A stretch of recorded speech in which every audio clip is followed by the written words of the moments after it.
Hello guys, नमस्कार. कसे आहेत सगळे? मजेत ना? तर आत्ता संध्याकाळचे 5 वाजलेत. मी झोपेतून उठले, तुम्हाला माझ्या अवतारावरून लक्षात येत असेल. आणि 5 वाजता असा विचार केला की आज यांना सुट्टी आहे, म्हणजे वर्क फ्रॉम होम केलं त्यांनी, सुट्टी नाही. तर असा विचार केला मी की आज घरी पाणीपुरी बनवूया.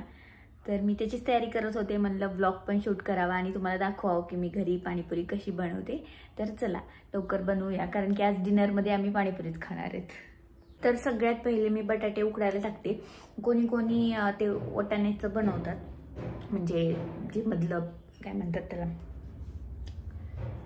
मधलं बॅटर असतं ते. पण मी पोटॅटोचं बनवते. तसं कधी वाटाण्याचं पण बनवते, पण आज माझ्याकडे वाटाणे नाही आहेत. मी आत्ता दोघांसाठी हे 5 बटाटे घेतलेत आणि ह्याला आपण उकडायला टाकूया. मी ह्याला कट करून टाकते जेणेकरून हे लवकर उकडले जातील.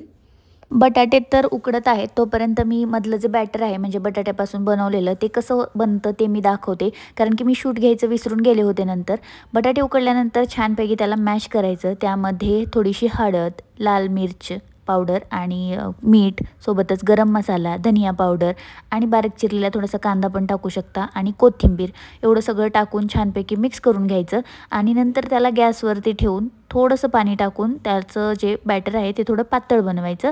आणि मधलं बॅटर तुम्हाला थंड आवडत असेल तर तुम्ही तसंच वापरू शकता, पण आम्हाला थोडंसं गरम आवडतं म्हणून आम्ही गॅसवरती ठेवून त्याला थोडंसं गरम करते. मी बाकीचं जे आपली पाणी असतं पाणीपुरीचं ते मी बनवून घेते.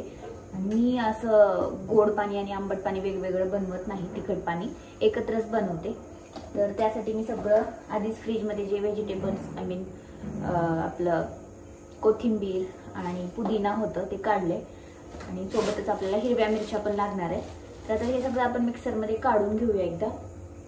सोबत लसण पण टाकते मी त्यामध्ये, तर तुम्हाला दाखवते.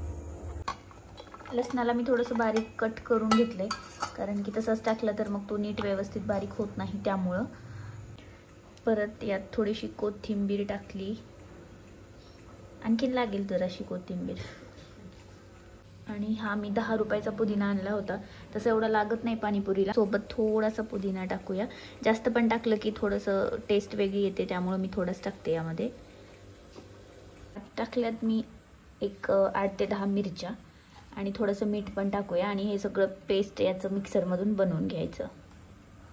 चिंच आणि गूळ मी इथं उकळायला ठेवले, थोडंसं मीठ पण टाकले त्यामध्ये. आता हे थोडंसं गोड पाणी तयार होईपर्यंत आपण हे तिखट पाणी तयार करून घेऊया. ते जे आपण पेस्ट बनवली होती मिरच्याची, परत कोथिंबिरीची आणि पुदिन्याची, तर ती पेस्ट अशी काढून घ्यायची आणि त्यामध्ये फक्त पाणी टाकायचं. तर आपलं तिखट पाणी आहे ते तयार होतं. आणि सोबतच त्यामध्ये जो पाणीपुरी मसाला आहे तो ह्या पाण्यामध्ये ॲड करून टाकायचा. तर असं हे तिखट पाणी तयार होतं. आणि त्यानंतर जे आपण चिंच गुळेचं गोड पाणी तयार केलं होतं ते पण मी त्याच पाण्यात मिक्स करते. तर फायनली मी पाणीपुरी तयार केली आणि दिसायला तर एवढी भारी दिसते.